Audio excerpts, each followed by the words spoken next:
وعلى آله وأصحابه ومن تمسك بسنته إلى يوم الدين.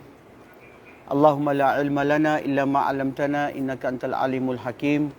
اللهم علمنا ما ينفعنا وانفعنا بما علمتنا وذكرنا ما نسينا وزدنا علما وبارك لنا واجعلنا مما يستمعون القول فيتبعون أحسنه. اللهم اجعلنا من أهل القرآن ومن أهل الحديث. ثبتنا في هذا الدين يا أرحم الراحمين وادخلنا الجنة كما الأبرار. اللهم آمين. Mga kapatid, nawa inihiling natin sa Allah na tayong lahat na nandirito, kasama pati ang mga nanunood at yung mga manunood pa lang, sana tayo ay lipunin ng Allah sa kanyang paraiso. Allahumma amin. Noong nakaraang linggo ay dumako tayo doon sa mga tungkol sa Ahlus Sunnah wal Jamaah. Bakit sila natawag na Ahlus Sunnah wal Jamaah? Saan hinango yung Sunnah at saka yung Jamaah? Ngayon, mga kapatid, ay dadako tayo sa mga sinasabing mga khasais, kung paano naiiba ang kanilang paniniwala sa mga ibang mga sekta ng mga kamusliman. Uulitin ko kung bakit natin ito pinag-aaralan, dahil kailangan sa isang Muslim ay mapabatid niya, malaman niya, matunghayan niya ang pagkakaiba niya doon sa mga naiiba. Kasi hindi mo lahat pwedeng tawagin na halos parehas. Dahil meron talagang hindi sila sasang-ayon kung ano yung sayo. At yan ay paulit-ulit na sinabi natin yan sa hadith ni Propeta sallallahu alaihi wasallam na ang kanyang mga umma ay magkakaroon nito ng 73 mga sekta. So iniiwasan natin na mapabilang tayo doon sa mga pariwara, baliwala at naligaw o nangaligaw o nagpapaligaw sa kanilang sarili.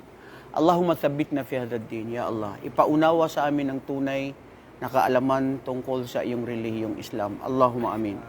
At hanggang dumating sa amin ang kamatayan habang kami ay tunay na naniniwala sa iyo, ya Allah. Masabi namin ang la ilaha illallah. Allahumma amin. Noong nakaraan, narinig natin at nasabi natin na ang Islam, of course, yung sa Ahlus Sunnah wal Jamaah, kung saan sila ang pinagkukuhanan lang nila, ay una ay masdar nila ay ang ano? Ano yung basis? Pinakausul. Quran at saka Sunnah. Wala na. Okay? Quran at saka Sunnah. Pangalawa, nakuha natin, na ipaliwanag natin na ang pag-unawa sa Quran at sa Sunnah ay hindi base o hindi naaayon sa kahit sino. Kailangan saan? Sa pang-unawa nino ng mga sahaba, ridwanullahu alaihim, ang mga kasamahan ni Propeta Muhammad sallallahu alaihi wasallam.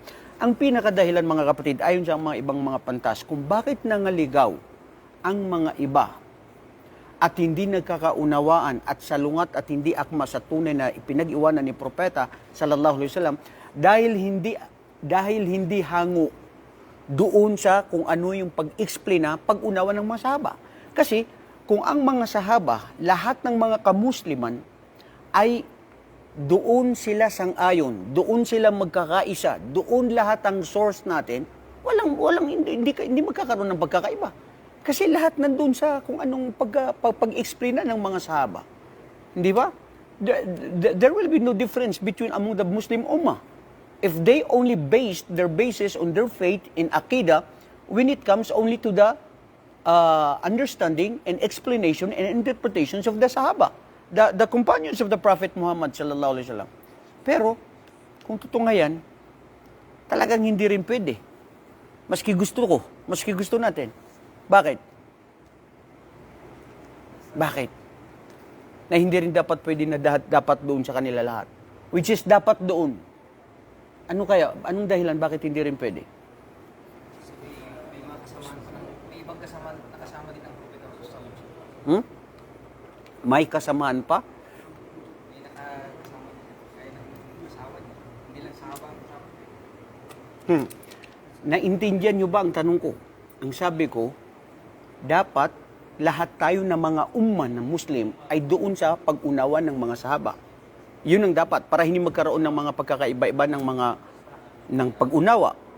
Pero, kung tutungayan natin, parang hindi rin pwede. Ngayon, pwede mo itanong, bakit hindi pwede, Ustad? Samantalang dapat yun. Why? Why cannot be? Why cannot be united? Sasalungat, Ustaz, na panahon ng Propeta Muhammad sallallahu alaihi wasallam, meron ng sumasalungat. Kasi meron ng sumasalungat sa kapanahonan ni Propeta Muhammad. Aha. Lumabas na lang. Ha? Lumabas na lang. Nawala na siya.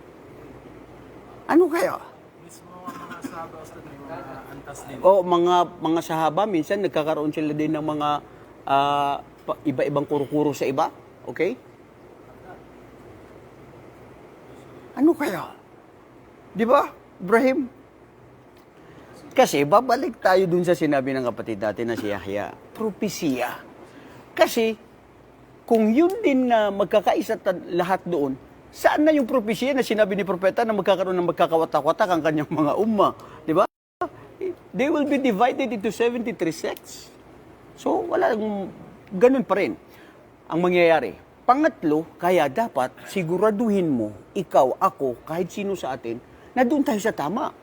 Doon tayo sa akida ng Ahlus Sunnah wal Jamaa.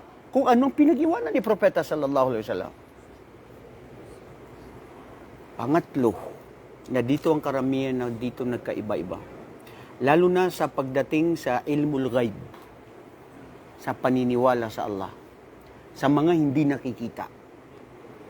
Ang Muslim, ang akida ng Ahlus Sunnah wal Jamaa ay doon sila sa kung ano ang nasabi, pinangingibabaw nila ang nasa Quran kaysa sa kung ano ang kanilang pag-unawa, kaysa sa kanilang logic, kaysa sa kanilang reason. Nakuha? Kung bakit nangaligaw yung iba ng mga filosofiya, mga ilmul mantiq, kung bakit ganon mga kapatid, dahil pinangibabaw nila ang kanilang utak. Sabi nila, posible yan, hindi yan pwede, ba't ganon, parang hindi kaya ng pag-iisip. Nakuha natin ang kaida, an-naqlu muqaddam minal aql. Mangunguna kung ano ang nasa Quran bago ang utak na pag-iisip.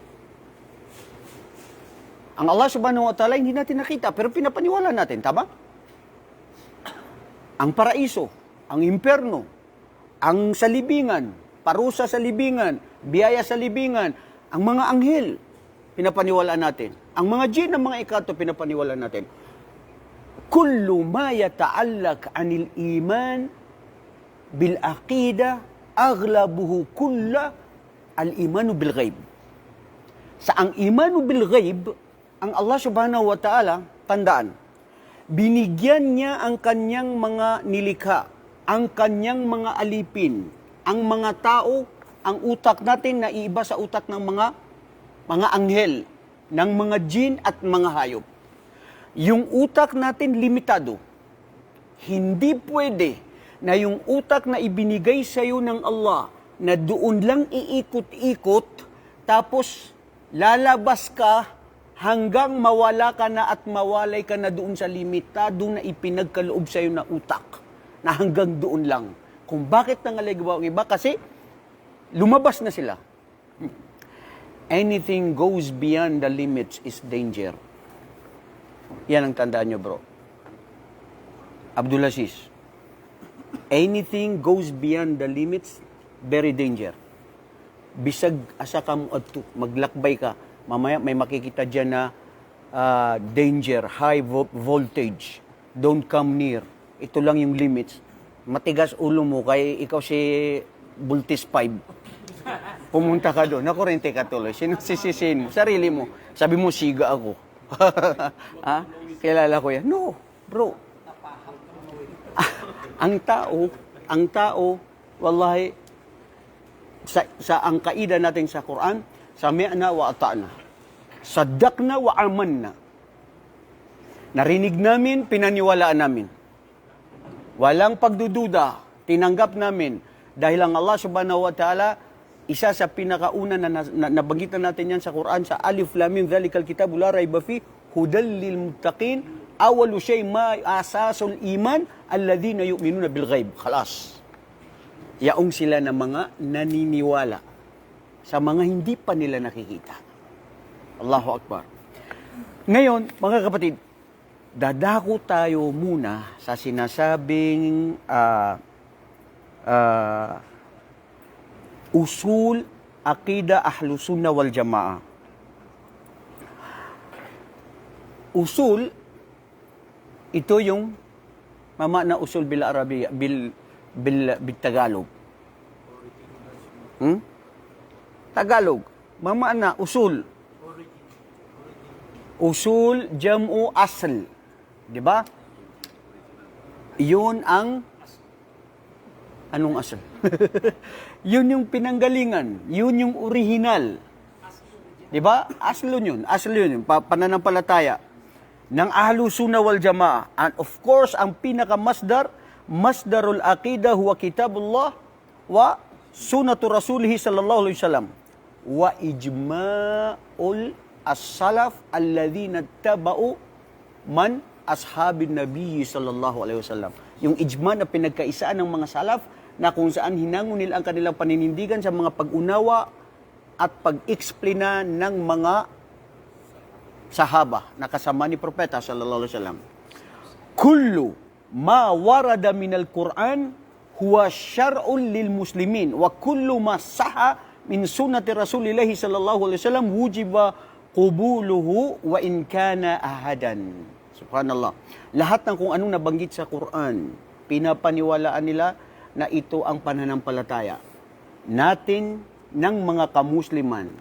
Na lahat na kung anong nasabi na hadith ni Propeta sallallahu alaihi wasallam, pinanindigan, isinakilos, isinabuhay na walang pag-alinlangan na ginawa ng mga kamusliman, ng mga Ahlus Sunnah wal Jamaa na tinanggap nila ano yun. Maski minsan sabi mo hindi mo katanggap-tanggap, parang imposible. Wala. Dahil yun ang iman, yun ang Islam. Istislam, total surrender and submission, acceptance to the oneness of Allah subhanahu wa ta'ala. Nabanggit natin nung una, ang mga lahat ng mga sahaba, ang lahat ng mga propeta na mga nauna, ang akidah na kanilang itinuturo at paniniwala, lahat sila Muslim. Lahat Islam. Lahat akida na ang tinuturo nila ay kahisaan sa tunay na nag-iisang Diyos. They are all united. They are all uniform. Their mission and vision and their places in their own places is only to convey the message of Allah and to worship Allah alone, no one else. Dalil sa Quran. Ano sinabi ng Allah subhanahu wa ta'ala? Walaqad ba'athna fi kulli ummatin rasula an ya'budullaha wajtanibut taghut. Lahat ng mga propeta, yan ang kanilang mission. Na ipinadala ng Allah subhanahu wa ta'ala na magturo sa sumaba sa tunay na nag-iisang Diyos. Wa ma arsalna min qablika mir rusulin illa nuhi ilayhi annahu la ilaha illa ana fa'budun. Wala kaming ipinadala ng mga naunang propeta sa'yo, Muhammad, mga katulad mong mga propeta, maliban sa silang lahat ay naghayag sa kanilang mga tao na sambahin ako ang Allah na tunay na nag-iisang Diyos, fa'budun, sambahin siya. Ngunit ang mga propeta, ang bawat henerasyon, noon na mapahanggang sa ngayon, doon nagkakaiba sa Sharia, sa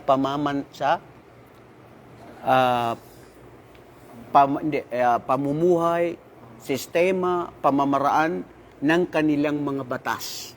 Iba yung mga batas nila, bawat isa sa kanila, bawat henerasyon, bawat mga propeta, iba yung kanilang mga propeta. Iba yung kanilang mga sistema ng kanilang Sharia. Sa Sharia ni Adam alayhi salatu wasalam, pwede na pakasalan mo ang kapatid mong babae. Bawal lang ang kapatid mong babae na kakambal mo mismo. Pero pwede mong pakasalan yung kakambal mo, yung kapatid mo na hindi mo kakambal na ipinanganak kayo na isa. Katulad si Kabil at saka si Habil, di ba? Si Kabil, gusto niya pakasalan ang kakambal niyang babae kasi maganda. Sabi ni Adam, dili na siya pwede, uy. Ang gusto ko na ipakasal sa'yo, yung kapatid ni Kuan. Bro, hindi nagbisaya si Adam. Ako'y nagbisaya. Ako'y nagbisaya. Naunsa mo. Si Si Habil na yung kapatid niya, yun ang ipapakasal ni Adam kay Kabil. Ayaw ni Kabil. Kasi ang kapatid ni Kabil sa kanyang ina na sila ang pinanganak na sabay, maganda yun. So sabi niya, hindi ko type yung isa. Gusto ko ito. Sabi, hindi, ito ang syariah ng Allah subhanahu wa ta'ala. At doon nagsimula ang selos, galit, at puot, at pagsuway niya sa kanyang ama. Sa kapanahunan ni Propeta Yaqub, alayhi salatu wasalam, nandun nang galing ang Bani Israel. Si Yaqub, alayhi salatu wasalam, na nagkaroon ng anak na 12, nakasa ito yung pinanggalingan ng mga angkan ng mga Israel, nakasama dito si Propeta Yusuf, at saka si kapatid niya na si Benjamin, na kanilang ina ay si Rebecca o Becca, na kapatid niya si Leah, magkapatid silang babae na pwedeng pakasalan noon sa una na yun. Yung ipag mo, pwede mo pakasalan. Sa kapanahunan ni Yaqub. Sa kapanahunan natin karon, dili, haram yun, mamno. Batas, bawat isa nagkakaiba-iba ng mga batas. So yun ang patungkol sa pagkaiba-iba ng mga batas. Okay. Al-muraji fi fahmil kitabi wa sunnah huwa nusus allati tabayyanaha wa fahmu ahlus salafus salih wa man sara ala manhajihim. Yung pinagkuhanan ng sources ng kitab at sunnah na ito ay ang sa pag-unawa ng mga salafus salih. Na siyempre, of course, ang pinagkuhanan nila ay ang mga sahaba, ridwanullahu alaihim. Yajibu al-iltizam bi alfadi syari'ati fil aqidati wa tajtatimu alfad al-bid'iyya. Nararapat lang at dapat na isa buhay, isa kilos, ano ang pag-uutos na nabitiwan sa Quran na nauukol sa Sharia, sa pananampalataya at ang pag-iwas sa anumang mga pabago nito na hindi naaayon alinsunod sa Quran at sa Sunnah. Dahil, mga kapatid, anong paniniwala natin? Sabi dito, kullu muhdathatin fid din bid'ah wa kullu bid'atin dalala wa kullu dalalatin finnar. And this is the basic rule among the Ahlus Sunnah wal Jama'ah. Anything that is introduced, that is innovation when it comes of worship to Allah subhanahu wa ta'ala, that is new, all of this are misleading. And anything that goes misleading, anything that is going to the wrong path is the way to the hellfire. Ito ang ibig sabihin nito. Lahat ng pabago, kullu muhdathatin bid'ah. Lahat ng mga nabago, lalo na sa paggawa, sa pagsamba o paniniwala sa Islam na nabago, ay ito ay ligaw. At lahat ng ligaw, ang kanyang paroroonan ay ang apoy na nagliliyab na apoy sa impyerno. Very simple naman. Bakit ka magpapabago na sasabihin mo na kani ang uso? Ito ang bago ngayon. Ha? Bro? Yun daw ang Pe- ninuno siya. Ninuno nila. Ano pang latest? Ayun, ano yung latest? Ikaw, Ibrahim, mahilig ka sa latest, ha? Teka lang.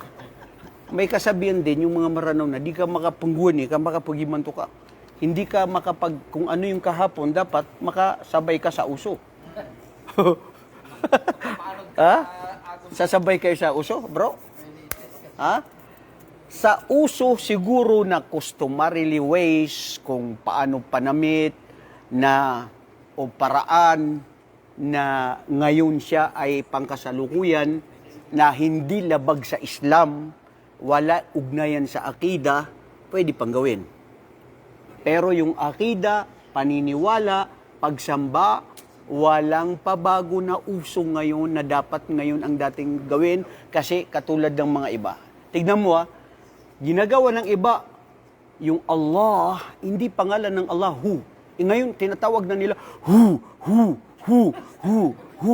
A'udhu billah. Pangalan ba ng Allah, Hu?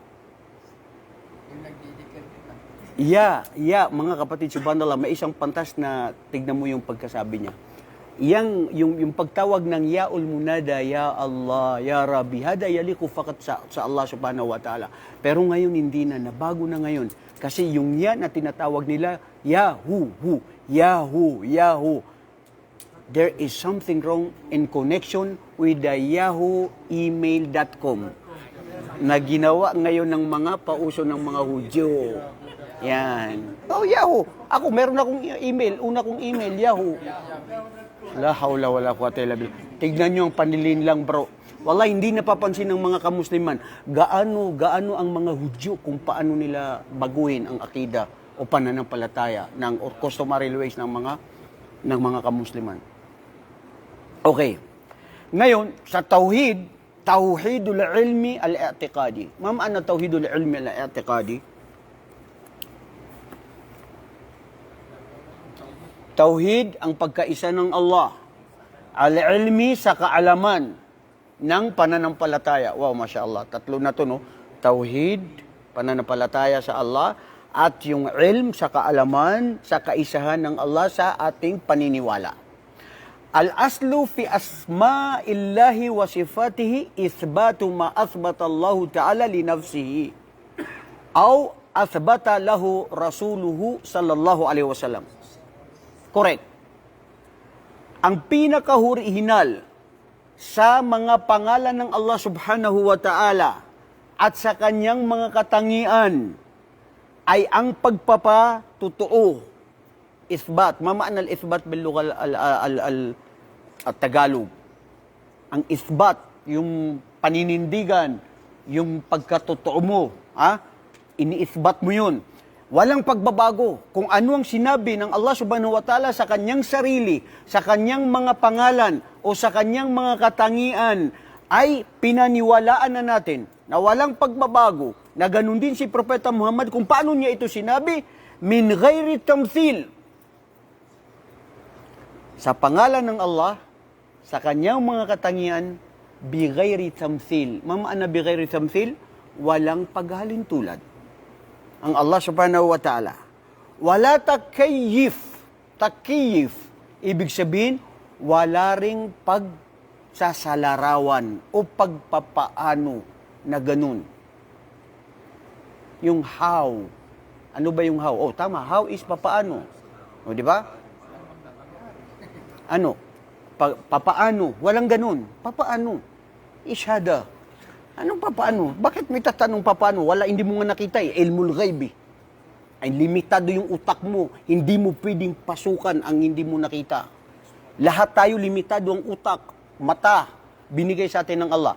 Ang mata mo ngayon, nandyan ngayon yung jidar. Mayroon doon na nagsusuntukan. Nakikita mo? Hindi. Di ba? Kasi limitado. Ang Allah subhanahu wa ta'ala bigay ng samsil. Nakakakita ang Allah subhanahu wa ta'ala, wallahu akbar, sa hadith. Hadith Bukhari, Muslim. Mga kapatid, ilmullah, huwa fi arshihi, huwa fi sama, walakin bi'ilmihi, biqudratihi, biquwatihi, sa kanyang pandinig, sa kanyang paningin, sa 7 palapag ng kalupaan. We have the 7 heavens and the 7 earth. The 7 earth, pinaka-ilalim ng kalupaan, ng mundo o ng universe, kung may nabubuo o umihinga na hindi makitang uod, insekto na napakaliit na minsan hindi pa makita sa microscope, naririnig at alam ng Allah kung ano yun at nakikita niya. Hada huwa ilmullah. Laysa kamithlihi shay' bila takayif wa nafiyun ma nafa Allahu anhu, at ang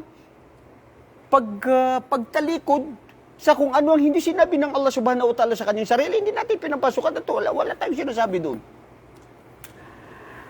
An nafsihi wa nafa'a anhu Rasuluhu sallallahu alaihi wasallam, at ganun din kung ano ang sinabi ni Propeta sallallahu alaihi wasallam, min ghairi tahrif wala ta'til. Mamaan na tahrif?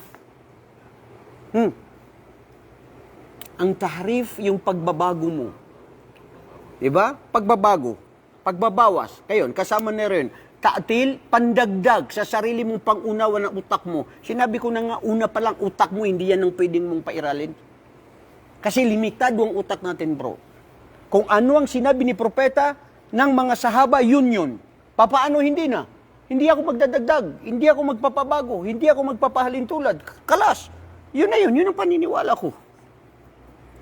Min ghairi ta'til, kama qala Allah subhanahu wa ta'ala, laysa kamithlihi shay wa huwas samiul basir.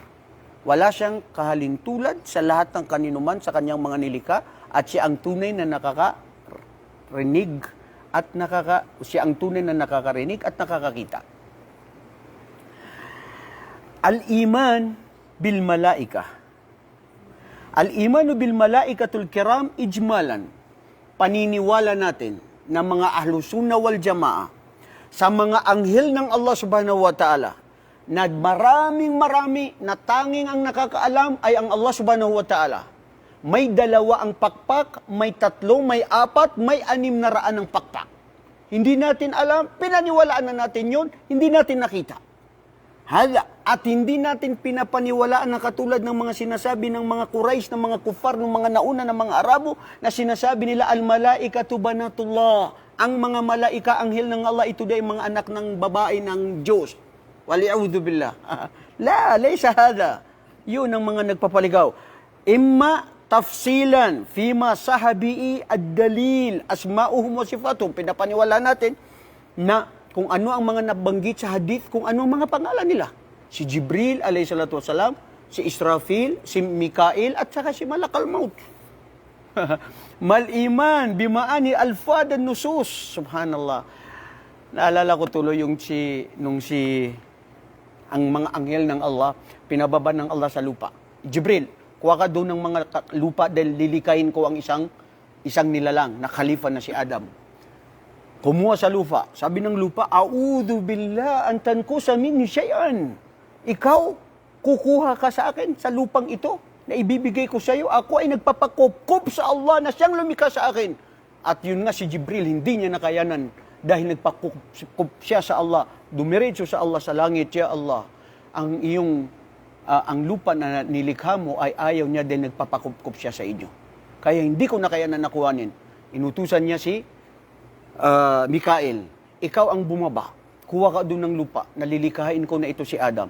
Pagbaba ni Mikael, ganun din. A'udhu billah, sabi niya, ikaw kukuhanan mo ako na nilikha ako ng Allah. Parang hindi niya, ayaw niyang pumayag. At ako ay nagpapakup sa Allah, umalis na rin. Pangatlo, sabi niya, ya Allah, ganun din at hindi siya pumayag. Sabi niyang Allah subhanahu wa ta'ala, sige, si Malakal Maut, ikaw ang bumaba sa lupa. Kumuha sa lupa si Malakal Maut. Pagkuha niya ng lupa, ganun din ang sinabi ng lupa. A'udhu billah, bakit ka kukuha sa akin? Nagpapakup ako sa Allah na siyang tunay na lumikha sa akin at siyang may kapangyarihan sa akin. Sabi ni Malakal Maut, wa a'udhu billah an la akhuda syai'an ma amarani Allah aw bi amrillahi subhanahu wa ta'ala. At nagpapakup ako sa Allah kaysa sa anong sinabi mo ng salita mo. Kukuhanan kita, papayag ka o hindi. Mas babalik ako sa Allah, hindi ko susundin ng kanyang pagutos. Khaliwali, kumuha ang lupa. Allahu Akbar. Wallahi bro, sabi ng Allah subhanahu wa ta'ala, ito yung kwento dun sa yung pagkalikat kay Adam. Sabi ng Allah subhanahu wa ta'ala sa Malakal Maut, kaya Malakal Maut, ala tarham makalal ard. Hindi ka ba nagkaroon ng habag at awa nung siya ay nagpakukup sa akin? Sabi niya, ya Allah, ang salita mo ay mas nang ibabaw kasi sa salita niya. Kaliwali, anong pakialam ko sa anong sinabi niya? Wala akong pakialam, mas ikaw mangunguna din, utos mo to at ikaw ang aking tagapaglika. Sabi ng Allah subhanahu wa ta'ala, ikaw Malakal Maut, ang dapat na may karapatan na tatanggal ng mga kaluluha at buhay ng mga anak ni Adan. Pag kumuha ang Malakal Maut ng buhay ng isang tao, may bata man na maliit na hindi makakain, na disgrasya sa eroplano, milyon na namatay, pag pare-parehas na kuhanan ni Malakal Maut, walang awa si Malakal Maut. Iba-iba ang binigay ng Allah subhanahu wa ta'ala na kakayahan sa kanyang mga anghel. Wal imanu bil malaikatu al-kiram ijmalan. Ang bilang nila, tanging ang Allah ang nakakaalam. Sa dami ng kanilang mga bilang. Nilikha sila ng, mga kapatid, may mga anghel na nakasujud lang. At hindi pwede silang magruko. Sujud lamang. At may nakaruko. At may may sumasamba na sa isang riwaya sa hadith ay pumapasok sila na 70,000 of angels. After doon, hindi na sila babalik. 70,000 of angels na naman. Fi Baitil Ma'mur, hanggang magunaw ang mundo. Yun ang dami ng mga anghel, walang tunay na nakakaalam sa kanilang bilang. Nilikha sila ng Allah, walang magawa kundi sambahin at purihin ng Allah at hindi sila nagkakasala. Wal imanu bil kutub, paniniwala ng mga Ahlus Sunnah wal Jamaa. Bro, naniniwala tayo na may mga nauna ng mga kitab. Ha? Ngayon, may nagsabi, naniniwala pala tayo ng kitab, so okay lang na basahin ko ang Bible, ang Old Testament, ang lahat, tapos magdakwa na lang ako at ito rin ang gagamitin ko. Anong palagay mo doon, Isikia? Usuluhay, layo dyan. Ha? Usuluhay, layo dyan. Usuluha la yujad. Masya Allah. Maski sinabi mo, kapatid na Said, na naniniwala tayo sa mga kutub ng Allah na kanyang mga ipinadala sa mga nauna, pero hindi nangangahulugan na kung may makita pa tayo na original ngayon, na sabihin pa natin na hindi na bago, o paniniwala ng mga iba na hindi na bago dahil na-preserve, na ilibing sa lupa, at ito na yung mga Hebreo, wala pa rin tayong karapatan na panindigan, na paniwalaan yun. Dahil ang Quran, naskhun min kulli haula'il kutub. Ang Quran ay dumating bilang panghuli na siya ang dapat paniwalaan, isabuhay at isakilos na mapapawalan niya ng bisa ang lahat ng anumang mga kitab. Ganun lang yun. That's how simple is that. Di ba? Minsan kay Propeta Muhammad sallallahu alaihi wasallam dumating sa kanya si Ali o si Umar bin al-Khattab.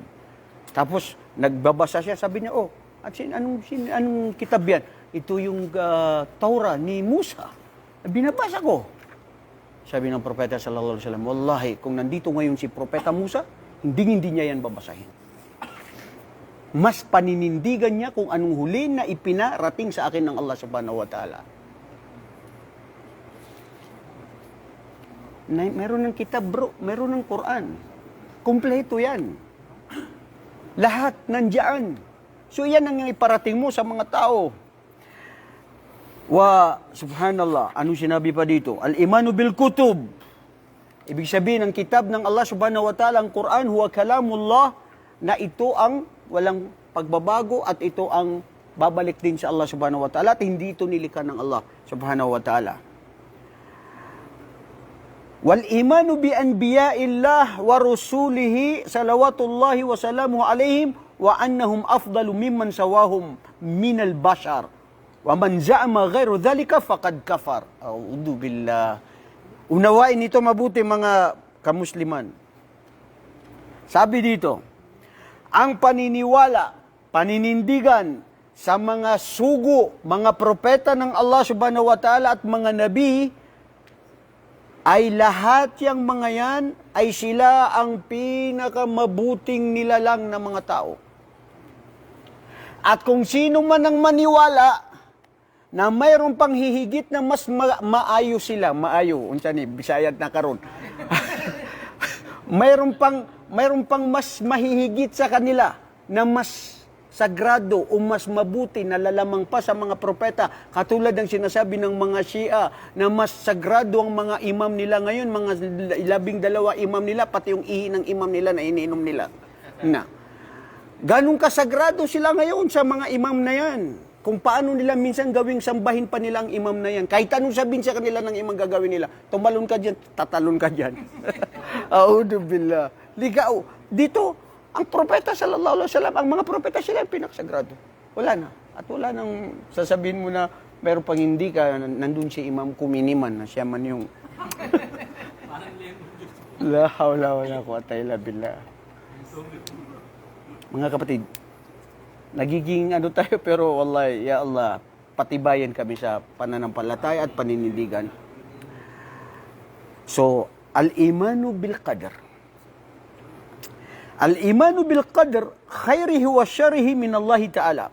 Wa dhalika bi anna al-iman bi anna Allah Ta'ala alima ma yakun qabla an ma yakunu qabla wa an yakunu ba'dahu wa kataba dhalika fi lawhil mahfuz. Correct. Wa anna ma syaa Allahu kana wa ma lam yasha lam yakun fala yakunu illa ma yasha Allah. Wallahi sahih. The belief and faith to the predestination.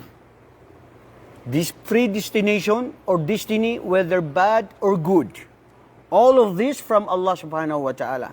And this is the true faith to Allah subhanahu wa ta'ala, that we believe that Allah knows the past, and He knows the future, and He knows what is going on right now, and He knows why He did not do that, ang Allah subhanahu wa ta'ala. And He wrote to the Lawh al-Mahfud, the house of preserved tablet, the fate or the destiny of each and every one of us. Nakaisulat na ang tanan na mangyayari dito sa mundo.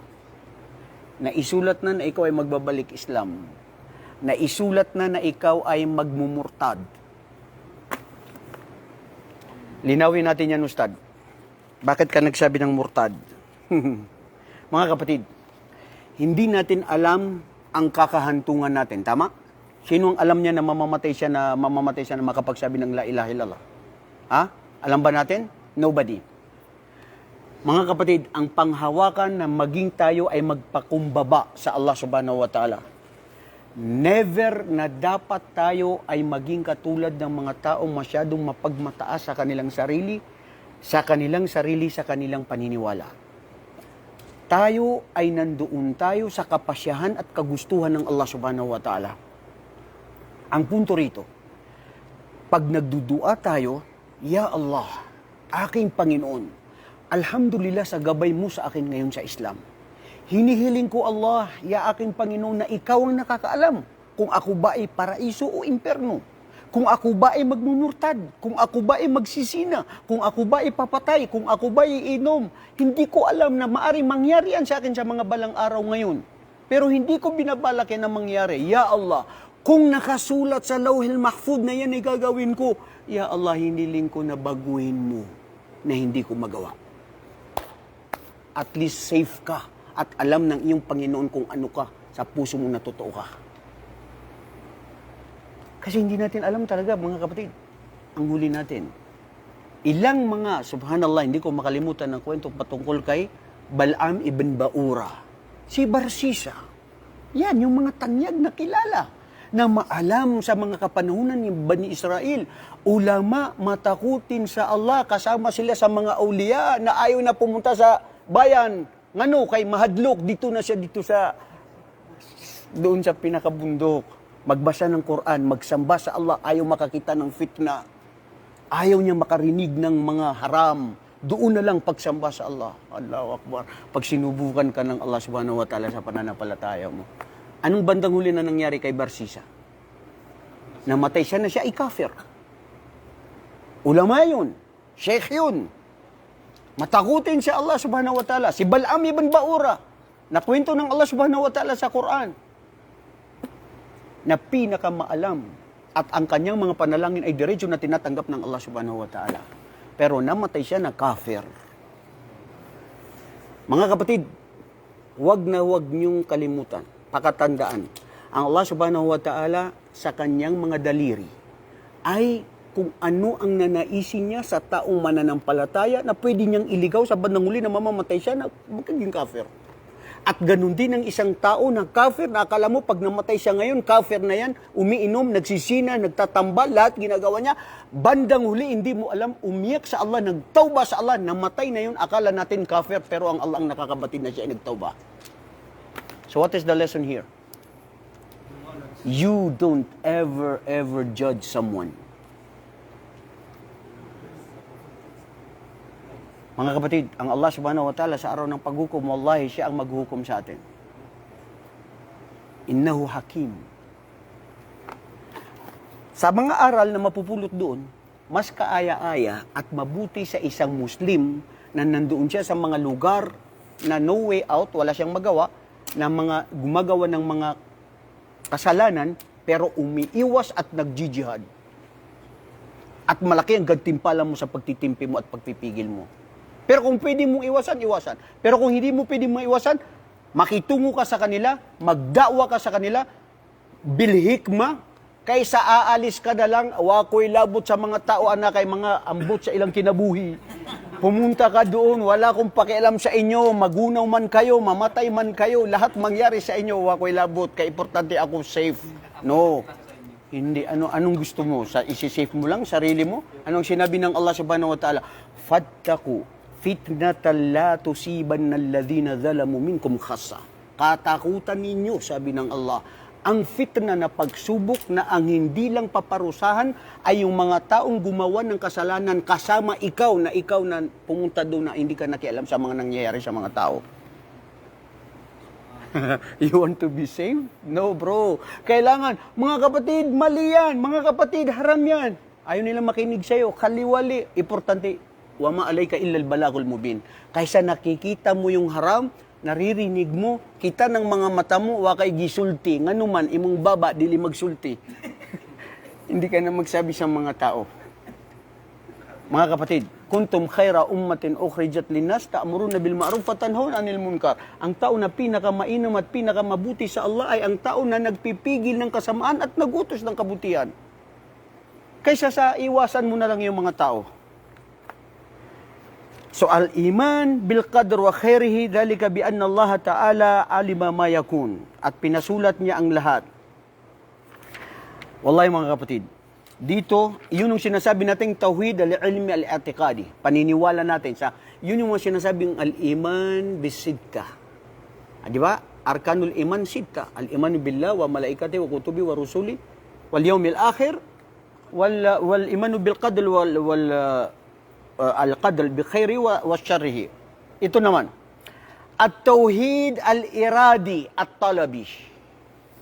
Mamana, wahuwa at-tauhid tauhidul uluhiyah.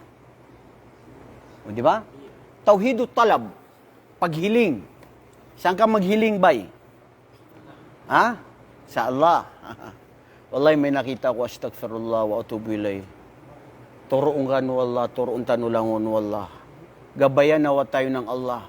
Umiiyak pa ang babae. Adaw, Mang Kipwing, ikaw lang ang makakatulong sa anak ko. Tatawagin pa niya yung La ilaha illallah. Isang tao na manggagamot, nagbabama lang, nagbabama. Ngunguyan niyo sa pitako. Kukuha. Bro, walay natutuwa ako dahil hindi ko ito makalimutan talaga. Naiyak-iyak siya. Ikaw lang ang aming pag-asa para mabuhay ang anak ko. Mamamatay na siya. Gamutin mo siya sa amin. Kahit anong gusto mo ibibigay namin. Sister, Muslim ka sister, naon sa imong naong. Audu billahi min dalik. Yung mangkipuing na yan, tao din yan, mamamatay din yan. Kahit sinong mga doktor, kahit sinong mga sinasabi mo manggaling, lahat yan dadaan ng kamatayan. Lahat may kahinaan. Yan ang shirk, na pinakamalaking shirk. Na inaasahan mo na nagsusumamo ka, na naniniwala at nang titiwala sa katulad mong tao na miskin, na wala siyang magawa na katulad mo. Wa idha sa'alaka ibadi, anni fa inni qarib. Ya Muhammad, pag nagtanong sa iyo ang aking mga alipin, sabihin mo, ako'y malapit sa kanila. Ako ay nasa kanila, na ibig sabihin nandyan sa iyo ang Allah. Ang tulong at habag at kaalaman ng Allah, ang pandinig niya, lahat alam niya kung anong mga pangangailangan mo. Humiling ka, dumiretso sa Kanya. Dahil yan ang iman, bitawhid at talab. Anna Allah Ta'ala wahidun ahad. Nag-iisa siya. Sa lahat ng mga problema mo. Bro, tayo minsan nakakaproblema. Saan? Sa mga trabaho. Lahat. Minsan, tao tayo marupok minsan, ganun Bro, walang makakatulong sa akin. Sino? Si Mudir ba? Kasi si Mudir, pag hindi pumayag si Mudir, wala na. Wala nang pag-asa. Bro, tulungan mo ako doon. Bakit? asawain ko yung sister na yun. Pero ang chance ko lang na mapangasawa siya, yung baba niya, yung uncle niya. Kasi pag nagsalita yun, lahat sila payag, lahat. So, kailangan siya lang ang tanging makakatulong sa akin at wala nang iba. Wala nang iba. Ginawa mo ng close. Wala na'y uban. Kinsay magtabang ni mo. La hawla wala quwata illa billah. Ayna Allah? Ayna Rabbuk? Ayna alladhi yasha? Ayna alladhi yarzuq? Ayna alladhi yuqaddir? Ayna alladhi ya'lamu kulla shay wa kataba kulla shay fi lawhil mahfuz? Huwa Allahu alladhi la ilaha illa hu as-samad. Ma'am, ang as-samad, sandigan. As-samad, mga kapatid, sandigan. Ang Allah subhanahu wa ta'ala, ang lahat ng pangangailangan ng mga hayop, ng mga insekto, ng mga tao, ng mga anghel, lahat ng kanyang nilika, alam niya ang anong mga pangangailangan at problema niyo pinagdadaan niyo, doon lang kayong magsumamo sa kanya. Dahil siya lang ang makakapagbigay ng solusyon na anumang problema na pinagdadaanan mo. Wala, nandun ka naniwala kay Kuan. Ambot unsay mong kinabuhiron, dun ka naniwala sa kanya, miyad bina sa suparatiaya. Ay nga piyanarigan na sulagi diga amano siya miskin. Katulad mo tao na pinandigan mo. Wa anna Allah subhanahu wa ta'ala la syarika lahu fi rububiyatihi wa uluhiyatihi wa asma'ihi wa sifatihi wa huwa rabbul alamin. Sahih, lastak. Al-mustahaqqu wahdahu li jami'an wa'il ibadah. Nababagay lang, nauuko lang sa kanya ang lahat ng uri ng pagsamba. Na siya lang ang mag-isa, na wala siyang katambal, wala siyang kaparehas. Hindi ka magpunta sa pare na pare, isultinin mo dito kay Ginoo na maghiling ko pare sana. Sisirain mo pa. Bakit hindi ka dumiretso sa kung sinong lumika sa'yo? Bakit mo pa ididiretso doon sa isang tao? Bi asma'ihi wa sifatihi wa huwa rabbul alamin. Rabb, mama na Rabb. Ha? Mama na Rab, Panginoon lang? Ha? Ang Rab, mga kapatid, siya yung ano ba yung sa Tagalog siya? Guardian. Namamahala. Ha? Ang Allah subhanahu wa ta'ala ang namamahala sa mga kalupaan. Kung hindi niya ipahintulit itong araw ngayon, na magsumingat ngayon ng araw na, bababa pa dito sa atin. Ano na mangyari sa atin lahat, mga kapatid? Ang kapangyarihan ng Allah subhanahu wa ta'ala. Siya ang may kapangyarihan at siya ang lahat ng kumukontrol sa kapangyarihan sa Allah, sa lahat. At nararapat lang na sa Kanya lang na iuukol ang lahat ng uri ng pagsamba. Mama na pagsamba. Anong mga uri ng pagsamba? Syarfu syai'un min anwa'il ibada. Katulad ng mga uri ng ibada. Kad-dua. Ano ang dua? Panalangin. Humiling ka lang bro sa Allah. And wallahi, I'm telling this because I am the one who experienced this. Hindi na sa iba. Pag ako may kailangan, unahin mo ang Allah. Umiyak ka sa Allah. Magbulong ka sa Allah na kahit anong ginagawa mo, Ya Allah, wala mang makakatulong sa akin maliban sa iyo. Walang magpapatawad sa akin, Ya Allah, maliban sa iyo. Ya Allah, kung ako ay madidisgrasya, kung mamamatay ako na ganito, Ya Allah, kung ako ay makakagawa ng kasalanan, hinihiling ko sa iyo, baguhin mo yung dahil hindi ko alam, nagsusumamo ako sa iyo, ikaw lang aking Panginoon. Dua. Ang dua, mga kapatid, ito ang ra'sul ibada. Ito yung pinakamalaking ulo ng ating pagsamba. Wal istighatha, mama nal istighatha. Allah yastaghith, nahnu nastaghith ila Allah. Yung paghiling, pagsusumamo na ang pag-ulan sa Allah lang. Nastaghithu lillahi subhanahu wa ta'ala. Yung mga iba na, sana umulan, uulan siya na yung may tubig dito na mag-evaporate, na pag napunta doon, na may araw, na mainit, na mag-ulan na yan. Mashallah, naging scientist ang Maranaw. Ganun daw ang mangyayari. Oo, explain nyo ng science, pero wallahi pag hindi pinahintulot ng Allah, hindi mangyayari. Ilan ang inaasahan natin na akala natin uulan, umitim na ang ulap, lahat na nandyan, pero hindi umulan. Ha? Hindi pumatak ang ulan. Ilan akala natin hindi uulan, napakasikat ng araw, biglang pumatak ang ulan. Tapos sasabihin mo, dahil umulan, dahil sa science, dahil sa bisag unsa na imong pinaniniwalaan. Hadith, kufr yun mga kapatid, pagiging kufr. Sabi ng hadith ni Propeta sallallahu alaihi wasallam, fima ma'na fi hadal hadith, ang sino man minkum yasbah, subhanallah, hadith na rawahu Tirmidhi at sahih ito na hadith mga kapatid. May isa sa mga tao na hindi nila alam, ngayon ay Muslim, bukas nagiging kafir. At yung kafir naman ngayon, kinabukasan nagiging Muslim. Hindi natin sino man ang sabihin niya na matarna o umtirna bifadlillahi wa rahmati. Ang sino man nagsabi na umulan dahil sa habag, awa, biyaya ng Allah, siya ang tunay na mananampalataya at naniniwala sa Allah. At kung sino nagsabi na umtirna bifadli kada wa kada, umulan kasi dahil sa science, dahil sa init ng araw, dahil tanan na anong nangyari sa kanya? Nagkafir siya, nagshirk siya dahil pinaniwalaan niya na umulan, hindi pinaulan ng Allah dahil naniwala siya sa ibang mga bagay. Wallahi mga kapatid, dapat itong tandaan. At nauuko lang sa Allah sa kanya ang pagsamba, al-istighatha, wal-isti'ana. Mamaan al-isti'ana? Istighatha wa isti'ana. Mamaan na isti'ana. Yung paghiling sa ulan, istighatha.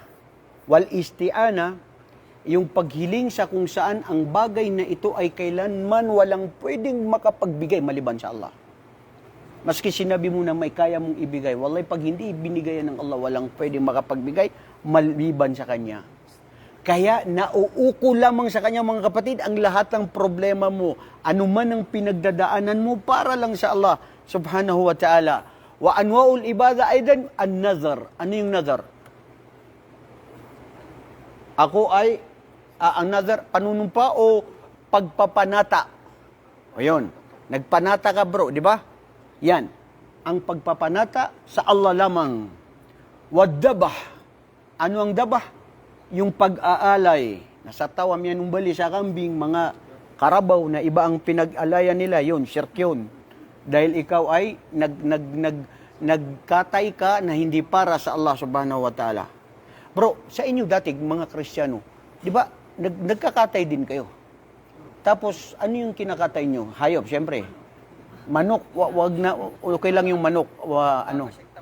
Baka, tapos inaalay saan? Sa palayan, sa taniman. Ayun, sa palayan, sa taniman, sa bagong sasakyan, sa bahay na ginawa, ganun. Wallahi, nagtaka rin ako pala. Meron din na ibang nanay sabi sa akin na mga maranaw, mga pagari ko, rilantan wallah, bumili ng bagong kotse niya na ribu. Yung ribu na bago, yung sa time na yon. Tapos sabi niya, pamasaka kisa manok na, subali ang bili ka ng manok na ikatay mo yung dugo niya na ilagay mo dyan sa makina. Sabi ko, bakit pa ilalagay sa makina? Kawawa naman yung kotse. Masisira pa yun. Hindi kasi yan daw ang baraka. Allahu Akbar. Baraka ni Satanas, ni Iblis. Totoo yun, Ustad, nasaksiyan.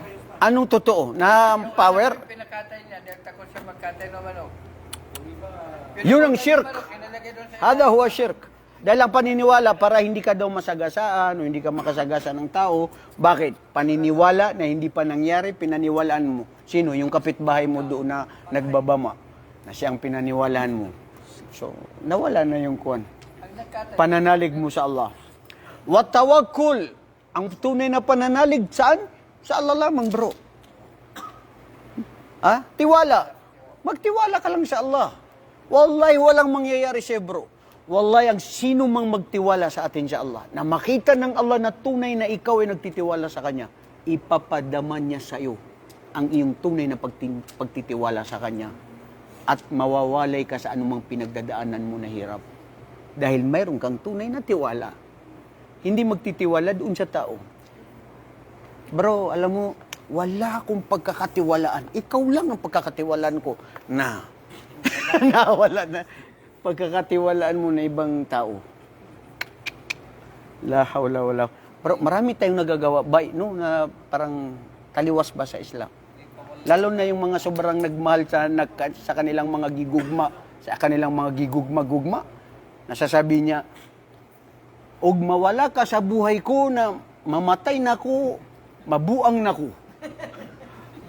Ikaw lang ang aking iibigin. Bro, ikaw lang ang aking ibigin. Okay, nagmahal ka, ikaw lang iyong ibigin. Very good. Stick to one ka sa iyong asawa, siya lang ibigin mo. Ang problema, tignan mo dito bro, ang tiwala at tawakkul wal khawf, ang takot, saan? Sa Allah. Hindi ka dapat pwede matakot sa kahit sino. Ha? Hindi ka dapat matakot sa sa corona. Hindi ka kay Mrs. Sino natatakot sa inyo kay Mrs. niya? Itaas ang kamay. Ha? La hawla wala quwwata illa billah. A'udhu billah. Hindi naman daw kasi daw takot sa Mrs. yun. Respeto lang yun. Oh, respeto lang naman yun. Kasi ano naman kalaban-laban ng Mrs. mo, bro? 'Di ba? Oh. Ibig sabihin, tigasin siya. Ah? Tigasin siya. Oh, yun ang problema eh. So, bro, yung pagkatakot, normal yan. Natatakot ka sa buhaya, natatakot ka sa mga hayop. Ha? Ikaw natatakot ka? Ipis? Ipis lang ang kahinan mo, brother Ryan. Subhanallah. So bro, yung takot na yan, normal yan. Pero ang punto rito na pagkatakot is yung takot sa Allah subhanahu wa ta'ala na pagsunod sa kanyang mga pag-uutos. Pag-iwas sa kanyang mga ipinagbabawal. Warraja, mamaan na raja. Ha? Ang raja, yung paglalayunin mo, na hinihiling mo, na sana man lang, ganun man lang, sa Allah lang lahat pati. Sa Allah mo lang iniiling. Walhub, ang pagmamahal niyan. Dahil sa pagmamahal ay niwasak na ang lahat. O, di ba? O, ito yung sinasabi mo na pagmamahal, kapatid. Bro, ang pagmamahal, brother Ayman, ay saan? Anong dalawa? Astagfirullah. Ha? Ha? Bro, kasalanan ba ng magmahal ang puso? Ha? Ha? Ibig sabihin siya, mapagmahal talaga ang puso. Oh, siyempre, ang nakakaramdam na nagmamahal yung puso, bro. Bakit? Nakakaramdam na ba ang pagmamahal ng mata o itong kamay o paa? Ang puso, ang siyang nakakaramdam. Tapos, pag nakaramdam yan, ang utak, iuutos niya sa puso na nagmahal. Pag nagmahal na yung puso, gagalaw na yan, titibok na yan, iuutos niya sa parte ng katawan, magbigay ka ng bulaklak. Ikaw kuman sa mga kasi Ah? O di ba? Kasi ang pagmamahal, may papakita yan na meron kang aksyon. Ayaw ka magsaba na magsulti na nagugma sa imo na mahal ka niya na wala siya giatag sa imo. Ano yun? Laway lang, sasabihin lang I love you, wala siya giatag. Hindi totoo. medyo kulit. So bro, ang pagmamahal para sa Allah. And I'm always telling this to myself, wallahi, if you love someone, your parents, your wives, your wife, your children, your neighbor, everybody, if you love someone for the sake of Allah, wallahi, you will feel the true and sweetness of faith. Correct yan. Kasi alam ng Allah na nagmahal ka doon, na walang kondisyon. Unconditional para sa Allah, bro. At hindi ka nagangad na may kapalit. Yung walang kapalit na pagmamahal. Unconditional love. At nahuha li ghairillahi subhanahu wa ta'ala. At ito yung mga sinasabi na mga uri ng mga pagsamba. At taslimu rida wa ta'a al-muta'allaka lillahi subhanahu wa ta'ala. Yung total na pag-surrender, yung total na pagsuko sa kung ano ang itinalaga sa iyo ng Allah na kahit gaano man kapait, tanggapin mo yun. Dahil dyan mo matatanggap talaga yung pananampalataya. May mga tao na hindi makapag-move on. Ha? Tama? Meron? Wala? Sino ang hindi makapag-move on sa inyo? Ha? Said. Nakapag-move on ka na? Alhamdulillah.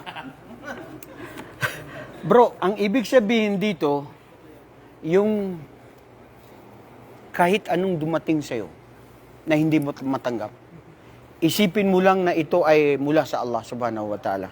Di ba? Allahu Akbar. Isipin mo ang oras, isang oras na pala. Hindi pa natin ito nababasa, itong isa dito. La ilaha illallah, napaka-ikli ng oras natin, pero kailangan na nating tapusin.